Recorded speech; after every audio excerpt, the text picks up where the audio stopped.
Hello friends, we start with the fundamentals, and here we have four sections.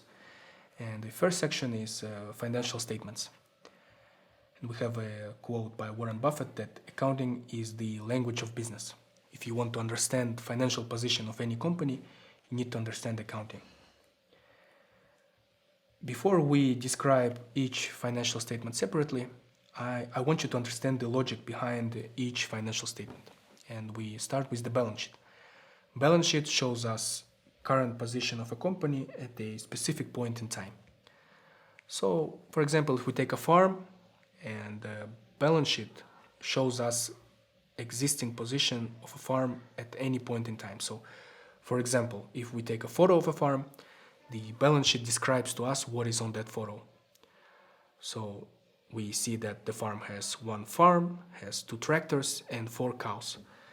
Then one financial period ends, and at the end of the financial period we can take another photo of a farm, and on that photo we see that our farm got a little bit bigger. We have not 2 tractors but 3 tractors, and instead of 4 cows we have 3 cows and 2 chickens. Then we have income statement, or it is also called profit and loss statement, or P&L for short, and we have a cash flow statement. And they show us a video footage of what happened during the financial period. And we can have 1 day, 1 week, 1 quarter, or 1 year.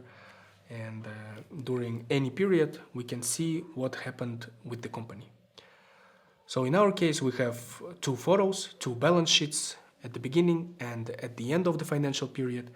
And P&L and cash flow statement show us what happened between these 2 photos.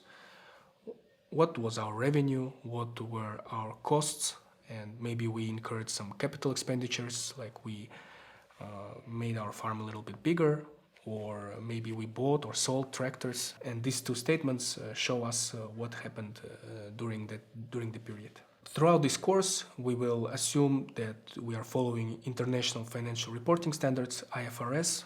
Each country has its own accounting standards, and there are international standards, and they're called IFRS. So we start with the balance sheet, and the balance sheet shows us assets, liabilities, and equity of any company at a specific point in time. It's important to understand that assets must always equal to liabilities and equity. And the logic here is simple. We cannot take our assets out of nowhere.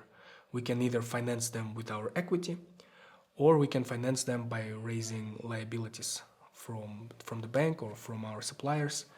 And our assets should always equal to the sum of liabilities and equity. Let's have a look at the balance sheet with our lemonade stand. We will start a lemonade stand business.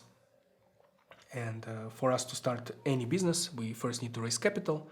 In our case, we have $1,000 of capital, and we have a bank loan of $500. So we go to a bank, get a loan, and we have a 2-year loan with weekly repayments and 20% interest rate. And on the other side, on the asset side, we have $1,500 of cash. So $1,500 of cash, our assets are equal to the sum of bank loan and paid in capital, also $1,500. Then on day 1, to actually start our lemonade stand business, we need to build a lemonade stand. So we buy a lemonade stand for $800, and we also need equipment. So we purchase equipment for $200. We now need raw materials to actually make our lemonade. So we go to a wholesale store and buy lemons and oranges for $50, and we get plastic cups from a local supplier for $50 on credit. And we have some cash remaining.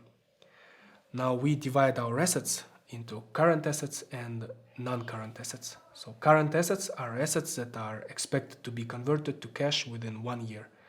And long-term assets or non-current assets are assets that we do not plan to convert to cash in 1 year. Here, economic essence is important. So if we think that we will sell our lemonade stand in 6 months, it doesn't mean that we will classify this lemonade stand as current asset, because economic essence of this lemonade stand that we will use it long term. So we will always assume that our lemonade stand is a non-current asset. So we have now property, plant and equipment for $1,000. We have inventory of $100, which are oranges and lemons for $50, and our plastic cups for $50. And we have cash of $450. Now on the equity and liabilities side, we still have paid in capital of $1,000, and we have divided our loan into short-term and long-term part. Logic here is the same. Long-term part of our loan is the amount we expect to repay after 12 months. And short-term part is the amount that we expect to pay in the next 12 months. So we have a 2-year loan. In the next year, we will pay $250. And after 1 year, in the second year, we will pay the remaining $250. And we also now have payables of $50 to our supplier of plastic cups. And as you can see, we have $1,550 of assets, and we have $1,550 of liabilities and equity. So our balance balances. Now I would want you to build a balance sheet for day one yourself. Take a piece of paper and split it in 2 columns. In one column you have assets, and please split them in current and non-current assets. And in the second column you will have capital and liabilities. And please also split liabilities into current and non-current liabilities. Thank you.